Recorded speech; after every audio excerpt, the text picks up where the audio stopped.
नमो अरहंताणम नमो अरहंताणम नमो अरहंताणम। आज मानना चाहिए कि वर्तमान के युग में खोज करने वालों में कोई पक्षपात बिल्कुल नहीं। जो चीज सामने आती है साफ रख देते हैं।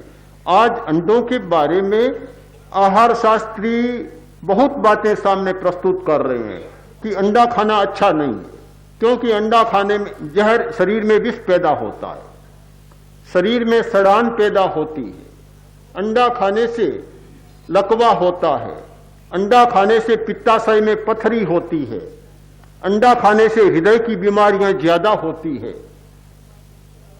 भला मांस खाने वाला और अंडा खाने वाला केवल पदार्थ को ही नहीं खाता है, साथ साथ में उस प्राणी के संस्कारों को भी खा लेता है, चट कर जाता है। एक भाई ने सुनाया, ब्राह्मण जाति से ब्राह्मण गया, लिखा हुआ था शाकाहार, आमलेट मंगाई, आमलेट आई, उसने खा ली। जब बिल आया तो भारी भरकम, उसने कहा अरे बिल इतना कैसे? वह बोला बाबूजी 3 ही अंडे डाले हैं मैंने, ज्यादा डालता तो बिल और ज्यादा हो जाता। आमलेट में कोरे 3 अंडे डाले हैं। उसने कहा अरे अंडा कैसे डाला? मैं तो शाकाहारी हूं। ये तो शाकाहार है, इसमें क्या है? खा लिया। हाँ, ये तो शाकाहारी है, वेजिटेरियन बोल, खा तो लिया।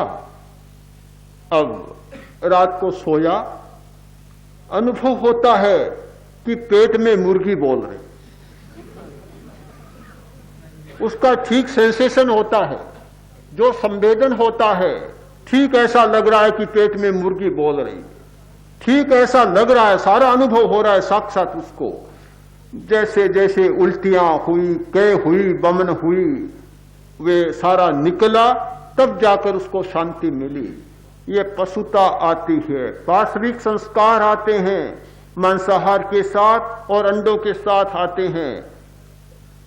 अंडा खाने वाला केवल उस कलल को ही नहीं खाता है, मांस खाने वाला केवल उन मांसपेशियों को ही नहीं खाता है, उसमें जमे हुए पशु के सारे संस्कार वे भी आ जाते हैं, और इसीलिए पार्श्विकता ज्यादा बढ़ती है।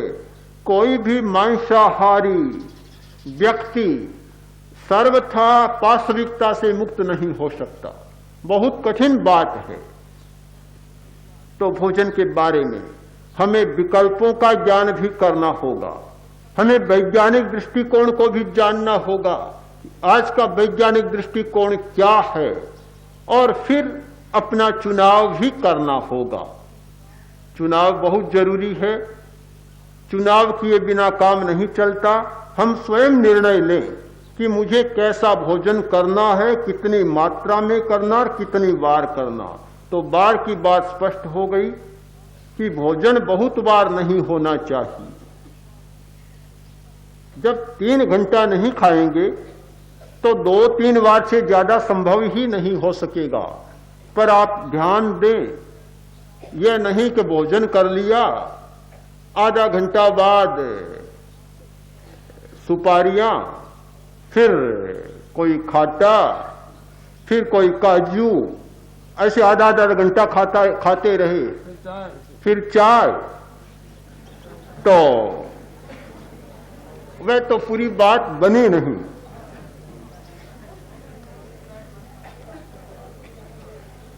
काम बनता नहीं, क्योंकि वही तो अध्यसन का दोष हो गया।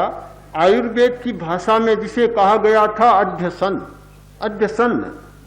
आपको आश्चर्य होगा कि संतरा बहुत हल्का लगता है, मौसमी बहुत हल्की लगती है, बहुत सुपाच्य है, पर उनको भी पचने के लिए कम से कम 2 घंटा का समय चाहिए।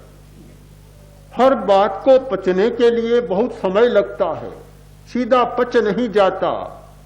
आदमी घी खाता है, घी को तो बहुत समय लगता है, आमाशय भी नहीं पका पाता, पक्वाशय भी नहीं पकाता, आखिर जाकर छोटी आंत में जाकर वह चिकनाई पकती है।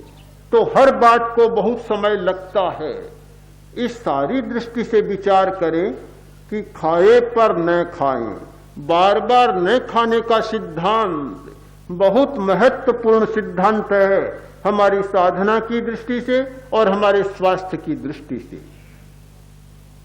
साधना कोई आसान बात नहीं है, बहुत कठिन बात है। साधना का योग मिलना और स्वास्थ्य का योग मिलना भी बहुत कठिन बात है। स्वास्थ्य का मतलब दिखने में हट्टा कट्ठा लगना स्वास्थ्य नहीं होता, बड़े भारी भरकम हो जाना, खूब चर्बी बढ़ा लेना भी स्वास्थ्य नहीं होता। स्वस्थ वह होता है जिसकी इंद्रियां निर्मल होती है, मन निर्मल होता है, चित्त निर्मल होता है और कभी तनाव नहीं होता, क्रोध नहीं होता, आवेश नहीं होता, तो समझना चाहिए कि आदमी स्वस्थ है। बहुत क्रोध है, गुस्सेबाज है, स्वस्थ कैसे होगा? कोई न कोई विकृति काम कर रही है। स्वास्थ्य मिलना दुर्लभ और स्वास्थ्य होने पर भी साधना का योग मिलना और अधिक दुर्लभ है, आसान नहीं। नौकर ने चोरी की, मालिक ने कहा लगता है मेरा सामान चुरा लिया गया। सामान चुराया गया और कोई घर में आया नहीं, तूने ही चोरी की है। नौकर बोला मालिक मैंने नहीं की। मालिक ने कहा तेरे सिवाय और कौन आया? कोई नहीं आया, चोरी तूने की है। आखिर काफी देर झकझोर चला। नौकर बोला मालिक मेरे पास वे शब्द नहीं जिन शब्दों से मैं आपको विश्वास दिला सकूं।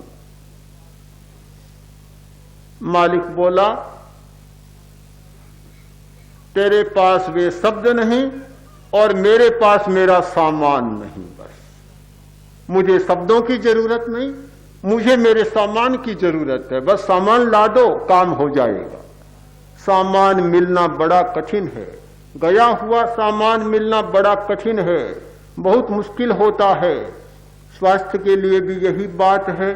हमारी लापरवाही के कारण, उपेक्षा के कारण, अज्ञान के कारण, नहीं जानने के कारण हम स्वास्थ्य को खराब कर देते हैं और फिर सुधारना बहुत कठिन काम हो जाता है। साधना के लिए भी यही बात है कि साधना के बारे में हमारी जागरूकता नहीं होती, हमारा आलस्य और प्रमाद होता है और फिर साधना का योग मिलना बहुत कठिन बात है। हम इस दृष्टि से तीनों बातों पर एक संतुलित विचार करें। साधना, स्वास्थ्य और आहार।